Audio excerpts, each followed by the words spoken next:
নমস্কার, জ্যোতির্ময়ী দেবশ্রী। আজকে একটা যোগ নিয়ে আলোচনা করব, যে যোগটা অনেকের ক্ষেত্রেই দেখা যায়, শনি চন্দ্র বীজ যোগ। এই বীজ যোগের প্রভাবে জাতক জাতিকার কি প্রভাব পড়বে।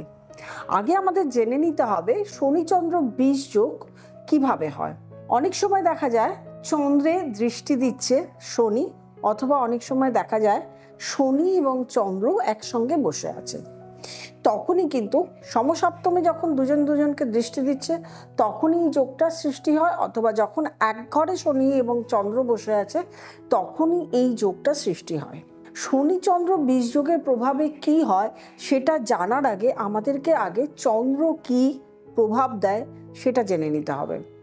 চন্দ্র হলো আমাদের মনের কারক, মানসিকতা। চন্দ্র যদি খারাপ থাকে, চন্দ্র যদি রাহু দ্বারা দৃষ্টি হয়, বা চন্দ্র যদি কেতু দ্বারা দৃষ্টি হয়, বা চন্দ্র যদি শনি দ্বারা দৃষ্টি হয়, তাহলে চন্দ্র সেটা খারাপ হয়ে যায়।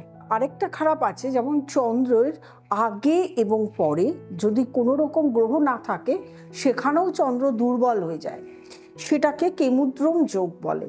এই কেমুদ্রম যোগের প্রভাবে এই সমস্ত জাতক জাতিকা অনেক সময় দেখা যায় যে মানসিকতা চঞ্চলতা থাকে, প্রচণ্ড ডিস্টার্ব থাকে, পড়াশোনা করতে পারে না, এবং এরা ভীষণভাবে ডিপ্রেশনে চলে যায় এবং নেগেটিভ মাইন্ডের হয়।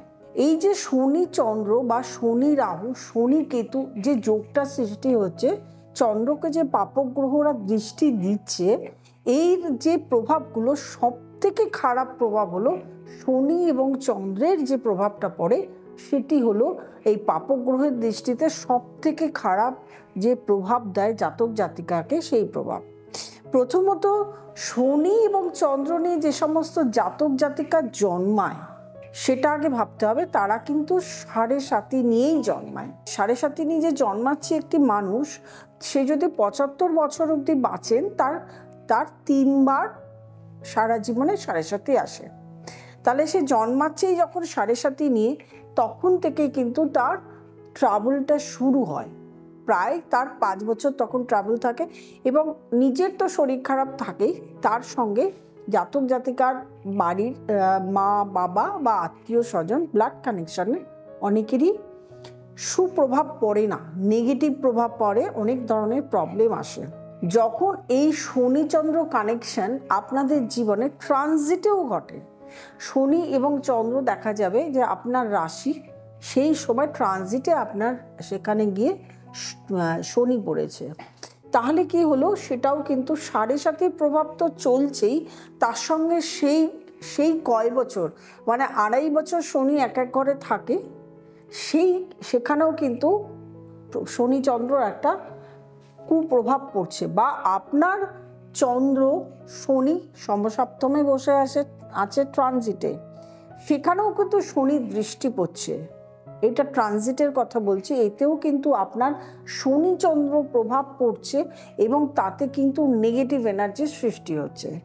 কীরকম নেগেটিভ এনার্জি দেখা যায়, এই সমস্ত ব্যক্তিরা কর্মে মানে ধৈর্যটা কম থাকে।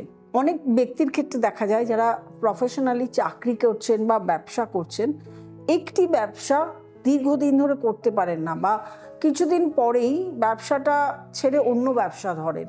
মানে একটি কাজ করতে গেলে, প্রোগ্রেস আনতে গেলে, সেটা দীর্ঘদিন ধরে একটি ব্যবসায় বা একটি চাকরিতে নিজেকে নিয়োজিত করতে হয়, সেই ধৈর্য থাকে না।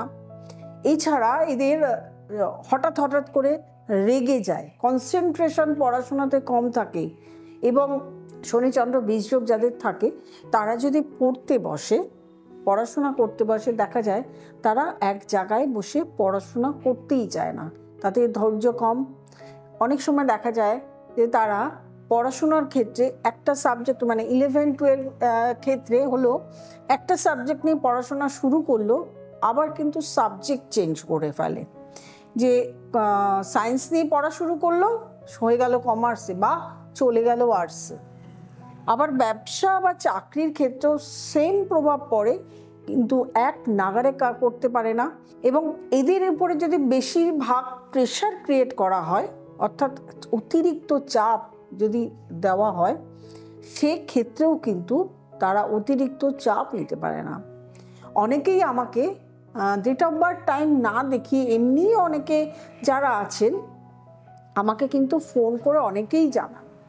অনেক ব্যক্তিই তার সন্তান কিছুদিন পর পর চাকরি ছেড়ে দিচ্ছে, পড়াশোনার ক্ষেত্রে কিছুতেই কনসেন্ট্রেশন আনতে পারছেন না। সেই সমস্ত ব্যক্তিদের ক্ষেত্রে আমরা শুনলেই বুঝতে পারি যে হয় প্রথমেই তো ভাবি যে হয় শনিচন্দ্র বিষযোগ হয়ে আছে, চন্দ্র ডিস্টার্ব আছে, অথবা চন্দ্র রাহু দ্বারা বা কেতু দ্বারা দৃষ্ট হয়েছে। কেতু তো দৃষ্টি হয় না, কেতুর সহিত বসে আছে, অথবা রাহুর দ্বারা দৃষ্ট হয়েছে বা রাহু বসে আছে। সব থেকে খতরনাক শনিচন্দ্র, এটা তো আগের থেকে জেনে রাখতে হবে। চন্দ্র যদি সবসময় কোনো শুভ গ্রহ দ্বারা দৃষ্টি হয়, যেমন বৃহস্পতির দ্বারা দৃষ্টি হলো বা অন্যান্য শুভ গ্রহ দ্বারা দৃষ্টি হলো, তখন কিন্তু ভালো সুপ্রভাব পড়ে, সেটা পজিটিভ একটা এনার্জি হয়, পজিটিভ মাইন্ডের হয়। এবং যদি চন্দ্র আগে পিছে গ্রহ থাকে তাহলেও কিন্তু সেই চন্দ্রটা স্ট্রং হয়, এটাকে মনে রাখতে হবে। আমি সাধারণত বলি ট্রানজিট নিয়ে, তো ট্রানজিটের আলোচনার সঙ্গে সঙ্গেও আপনাদেরকে জানিয়ে দিলাম যাদের জন্মগতভাবে শনিচন্দ্র বিষযোগ আছে তাদের অবশ্যই কিন্তু দেখবেন, নিজেদের চার্টগুলো একটু দেখিয়ে নিয়ে অবশ্যই সেগুলো রেকটিফিকেশন করে নেবেন, ভালো একজন জ্যোতিষের কাছে যাবেন, গিয়ে পরামর্শ নিয়ে নেবেন, যাতে এই যোগটা মানে একেবারে যে অনেকে আসেন আমার কাছে বলে কি এটা কি কেটে দেওয়া যাবে, এটা কি খণ্ডন করা যাবে।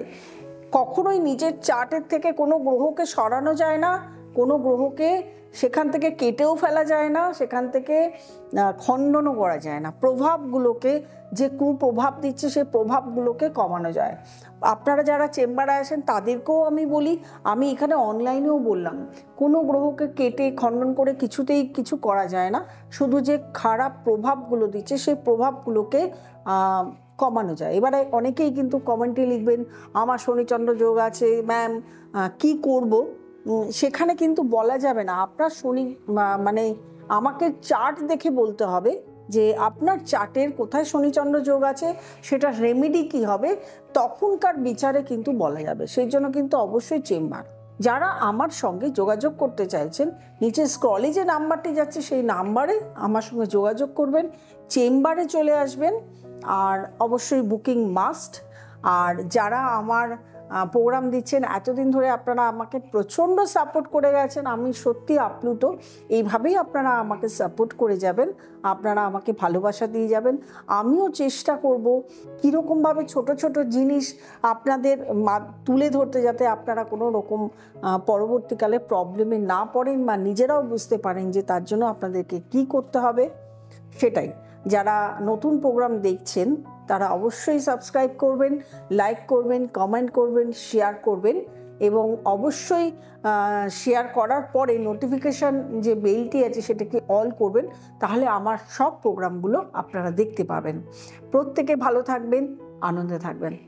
নমস্কার।